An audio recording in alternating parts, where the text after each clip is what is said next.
Good morning, friends. Do I see Cooper out there? Porter? Zuzu. It's so good to see all of you. I wanted to ask you, do you have chores that you have to do at home? Things like maybe helping take care of a pet. I have to feed my dogs. They can't get in the refrigerator and make food for themselves, so I have to take care of that. That's one of the chores that I need to do. Can we think of other things that need to get done? Maybe like cleaning up your room, picking up things from around the house, maybe outside chores. Jesus is talking with people and they're having an argument. And Jesus uses a parable. That's a story that's told to illustrate a point and help people ask some questions, think a little bit deeper. And the parable goes like this. It says, a man had 2 sons, and they had some chores to do. Their chores were to work in the vineyard. They had to go out and help clip the grapes from the vines. They had to make sure that they were getting watered. They had to take care of the dead leaves. We don't really know what they had to do that day, but he needed help. And he asked the first son if he would go and work in the vineyard. And he said no. But later he thought about it and he changed his mind and went and did the work. The second son said, I need you to go work in the vineyard. And he said, oh, sure, I'll go do it. But he never did it. And then Jesus asked this group of people, so which one of them did the will of the Father? Now that's a kind of funny word because we're used to thinking of will as like, I will do my homework, or I will take out the trash, or I will go to school. But will here is about what the Father's hope was. What did the Father want from his sons? Pretty straightforward. He needed the work done, right? So the will of the Father is what the Father hoped, expected would be done. So which one of them did it? Was it the one who actually went out to the vineyard, either though he said he wasn't going to, or was it the one who said, sure, I'll go, but didn't go?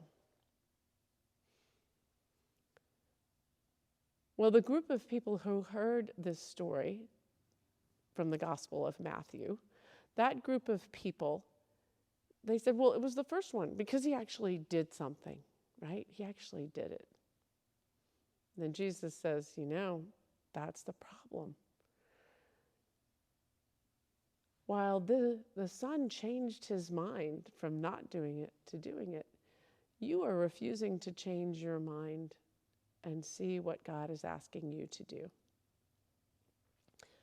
So we also have the story from Paul writing to a group of people in Philippi. Philippi is in modern-day Greece. It's not too far from the shore of the Aegean Sea. And Paul had gone and founded a church there. He had talked about who Jesus was, got a group of people together, and they began praying together and working together. And then Paul left so that he could talk to other people.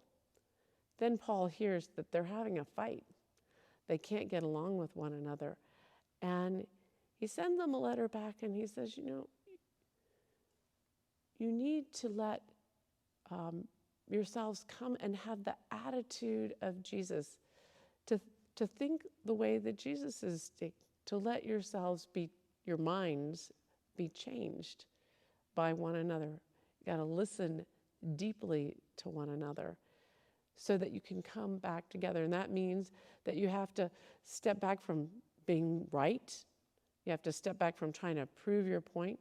You have to step back from wanting to be the one who gets their own way. and work together in community. So how does that really look?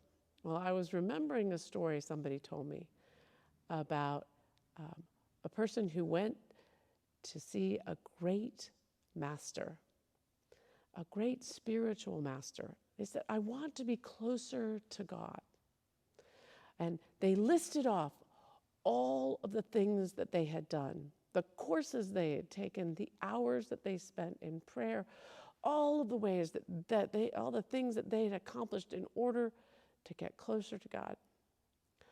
The spiritual master sat there quietly and then handed the person a glass of water. And then he began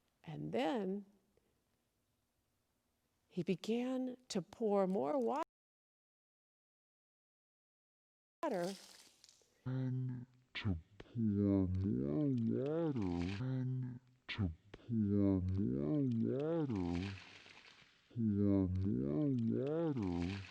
into the glass. And the person stepped back and they were furious.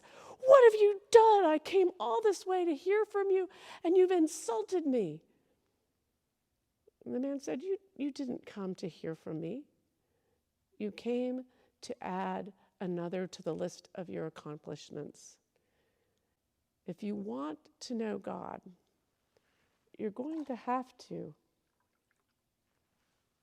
empty yourself and create a space for God to work. You're going to have to change your mind.